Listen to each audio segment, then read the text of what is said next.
देखिए, middle east में बहुत सारे डेवलपमेंट हो रहे हैं, बड़े डेवलपमेंट हो रहे हैं। तुर्की से बड़ा हथियारों का मूवमेंट देखने को मिल रहा है। इसके अलावा कई अरब देश जो हैं वो अपने डिफेंस सिस्टम मजबूत करने में जुटे हुए हैं और मिसाइल्स का ज़खीरा जो है वो बढ़ाने में जुटे हुए हैं।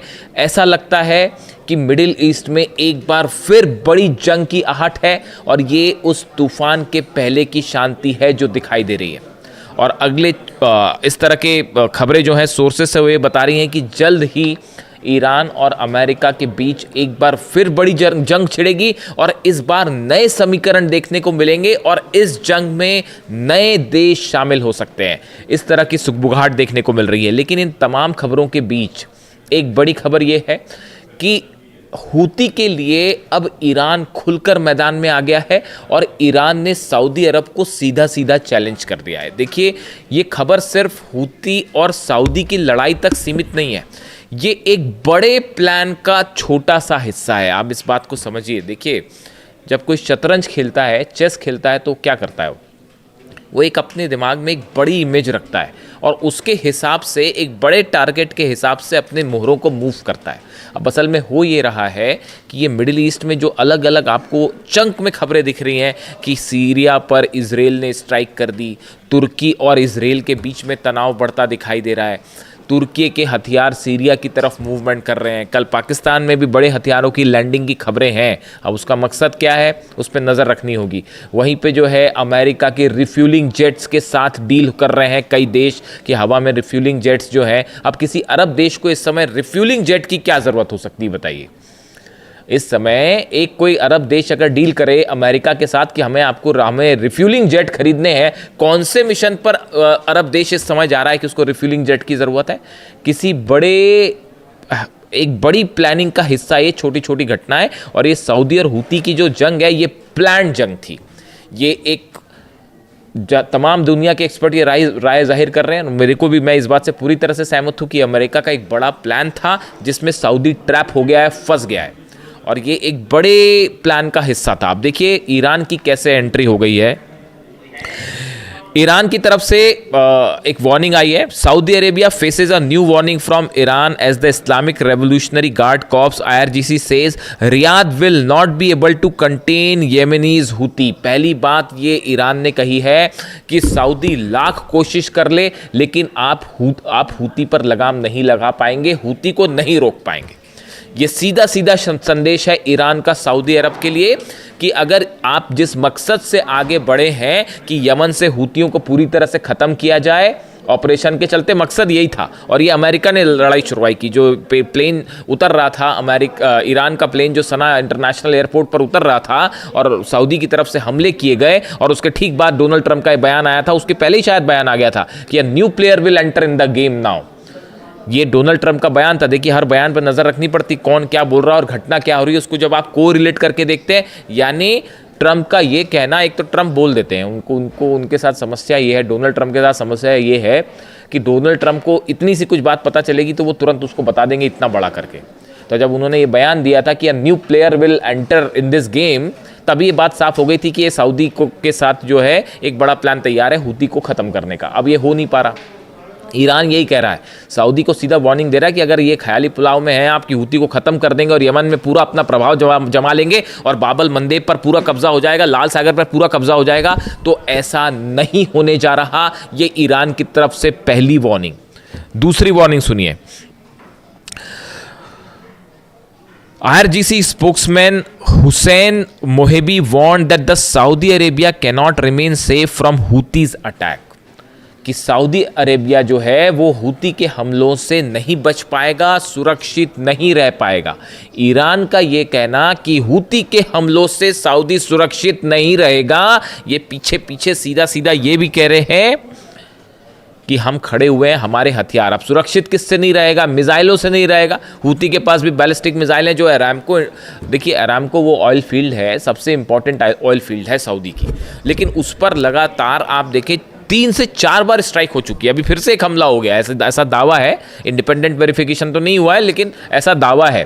तो अब देखिए, अगर अरामको जैसी जगह पे कोई भी देश जब उस पर स्ट्राइक हो रही हो और पता है कि कहाँ स्ट्राइक, आपको पता था सऊदी को अरामको पर हमले हो, एक डिफेंस सिस्टम लगा देते हैं वहाँ पर पेट्रियट, क्या दिक्कत थी? आप बचाते अपने अरामको को बचा लेते आप, लेकिन वहाँ तो ड्रोन भी गिर जा रहे हैं। तो जब आप हूती के आप ड्रोन भी नहीं रोक पा रहे, वो हूती के ड्रोन मतलब शायद ड्रोन गिर रहे हैं, ईरान के ड्रोन बरस रहे हैं, सीधी सी बात समझिए। यमन के पास जो हूती के पास जो ड्रोन है वो पूरी टेक्नोलॉजी ईरान वाली है, तो ईरान के ड्रोन ही पड़ रहे हैं, ईरान की मिसाइल्स ही पड़ रही हैं, तो कैसे रोक पाओगे? तो नहीं रोक पाओगे। तो सेकंड चीज़ ये कह रहा है कि आप बच नहीं पाओगे अटैक से। और साथ ही ये भी कहा है the more Saudi Arabia attacks the more it is hit in return. जितना आप हमला करेंगे हूती पर उतनी ही मुंह की खाएंगे, आप पर भी उतने बड़े हमले होंगे। पहली वार्निंग आई कि आप हूती को कभी नहीं हरा सकते, यानी वो कह रहा है हम हूती के साथ खड़े हुए हैं और हम हूती को हारने नहीं देंगे, ये ईरान ने मैसेज दे दिया है सीधा।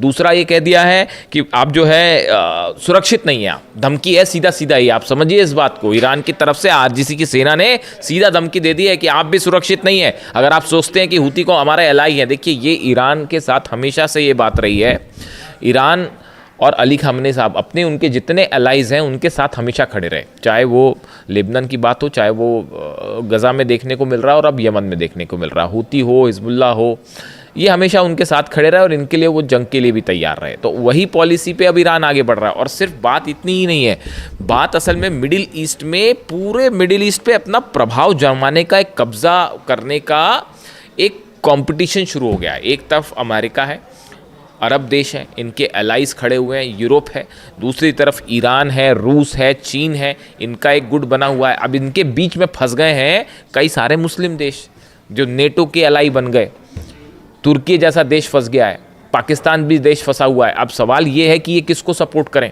आप टेक्निकल स्थिति समझिए, वहाँ जो है नेतन्याहू अगर सीरिया पर मिसाइल मार रहा है, एयर स्ट्राइक कर रहा है, तो वो तुर्की को चैलेंज दे रहा है। तो ऐसे हालात में तुर्की बट नेचुरल ये सोचेगा कि भाई ये इजराइल से खतरा है मेरे को, मैं ईरान का साथ देता हूँ, तो तुर्की ईरान के साथ जाके खड़ा हो जा रहा है। तो ये इजराइल की वजह से, नेतन्याहू के स्टैंड की वजह से डोनाल्ड ट्रंप का जो प्लान है वो हुआ जा रहा है चौपट। अरब देशों की सेना बनाने का प्लान था और ईरान से भिड़ाने का प्लान था। छोटी सी बात है, कोई भी समझ सकता है। 14 देश, बाबल मंदाब, लाल सागर खुरवाने के लिए 14 देशों की सेना बनाने की जरूरत नहीं है, समझ रहे हो आप? तो ये सेना क्यों बनाई जा रही थी? ये हॉर्मुज के लिए बनाई जा रही थी, ईरान के लिए बनाई जा रही। अब बीच में नेतन्याहू जो है वो, उनको ये भी लग रहा है मुस्लिम नाटो बन जाएगा तो वो मेरी बैंड बजा देंगे। तो वो उन्होंने तुर्की के कुछ अधिकारी पहुंचे सीरिया के बेस पे, तो वो वहाँ पे निकले, इन्होंने मिसाइल मार दी वहाँ पे। तो तुर्की नाराज़ है, वो कह रहा है मैं अपनी सेना वेना नहीं भेजूंगा कहीं। तो अब वो तुर्की ने मना कर दिया डोनाल्ड ट्रंप को सेना भेजने से, तो वो मामला फंस गया है। और इस बीच जो है, ये जो मैं कह रहा हूँ पॉइंट के प्रभाव जमाने की जंग में अब ईरान जो है वो खुल के हूती के साथ आ गया। उसने 3 वार्निंग्स दे दी हैं साफ साफ कि देखो ऐसा है, अगर आप कोई इस तरह का प्लान का हिस्सा बनते हो कि यमन पर हम पूरा कब्जा कर लेंगे, लाल सागर और बाबल बंदे पूरी तरह से हमारे कब्जे में होगा, यही कोशिश डोनाल्ड ट्रंप हॉर्मुज को लेकर कर रहे हैं। जब वो कह रहे हैं कि हॉर्मुज इज़ यूएस टेरिटरी, तो वो यही ख्वाब देख रहे हैं कि जो है पूरी तरह से हम कब्जा कर लें। खैर, ख्वाब देखना तो कोई भी देख सकता है नींद में, लेकिन जागते हुए ऐसे ख्वाब देखना ये वाकई जो है बड़ी बात है। खैर, तो अब जो है एक तो ये स्ट्राइक की बात हो गई, ये सऊदी की सीधी चैलेंज, सऊदी को वार्निंग आ गई है ईरान की, यानी ईरान इस बात के लिए तैयार है, उसने मैसेज दे दिया कि देखिए हम हूती को नहीं हारने देंगे और हम हूती के पीछे खड़े हुए हैं, अब आप देख लो क्या करना है। अगर आप जंग चाहते हो तो आप क्या यूक्रेन रशिया वाला मामला चाहते हो, उतना लड़ ही नहीं पाएगा सऊदी, तो आप क्या, ये लंबा होगा। अगर आप जितने हमले आप करोगे उससे ज़्यादा हमले होंगे। इसका मतलब यही है कि ईरान ये कह रहा है लंबी जंग होगी, तो ये वार्निंग आ गई। अब इसी बीच खबर आई है, Houthi movement has claim two drone strikes against Saudi Arabia targeting Najran airport and an Aramco oil facility in the southern Najran region near Yemeni border. एक बार फिर जो है हूती की तरफ से क्लेम किया गया है कि हमने 2 ड्रोन से हमले किए हैं, एक नजरान एयरपोर्ट पर हमला हुआ है और दूसरी अरामको की एक और कोई यूनिट थी उस पर हमला हुआ है। इस तरह की क्लेम किए हैं। Military spokes person Yahya Saree said the group carried out the operation as tensions between Houthis and Saudi Arabia continue to escalate. The claims have not been independently verified. The reported strikes come after Iran's Revolutionary Guard Corps warned that Saudi Arabia would be unable to contain the Houthis. अब देखिए Iran की तरफ से warning आई और उधर हुती की तरफ से बताया जा रहा है कि 2 ड्रोन दाग दिए गए सऊदी अरेबिया पे, तो वार्निंग शॉट भी दे दिया गया।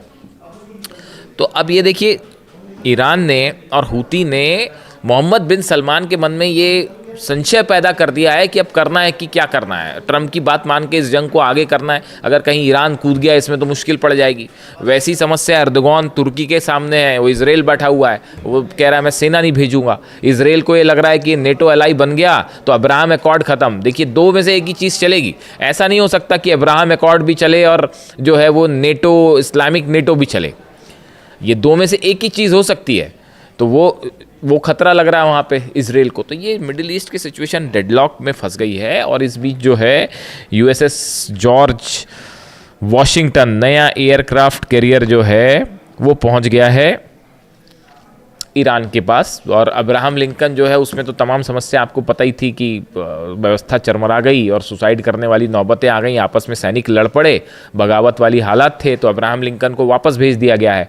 अब यूएसएस जॉर्ज वॉशिंगटन है वो भेज दिया गया है, नया एयरक्राफ्ट कैरियर। हालांकि मतलब देखिए इसमें सिर्फ इतनी बात नहीं है चीज़ों को, मतलब एक तो हम इस तरह से कह देते हैं कि भाई अमेरिका की सेना वापस जा रही है और अब्राहम लिंकन वापस जा रहा है, लेकिन इसके साथ ये भी समझने की ज़रूरत है कि अमेरिका की फोर्सेस का डिप्लॉयमेंट बरकरार है, यानी वो इस मोड में है कि जब चाहे तब ऑपरेशन करें। ये जो लगातार इकोनॉमिक ब्लॉकेड वाली खबरें आ रही है ना कि इकोनॉमिक ब्लॉकेड किया जा रहा है ईरान को, इसके साथ साथ एक बड़ी मिलिट्री हमले की भी तैयारी है। उसमें जैसी हालात डेवलपमेंट होंगे मैं आपको बताऊंगा। वीडियो कैसा लगा कमेंट करके ज़रूर बताएं, अपनी राय रखें। मैं सारे कमेंट्स पढ़ता हूं आपके, कोशिश करूंगा जवाब भी दूं। Thank you so much.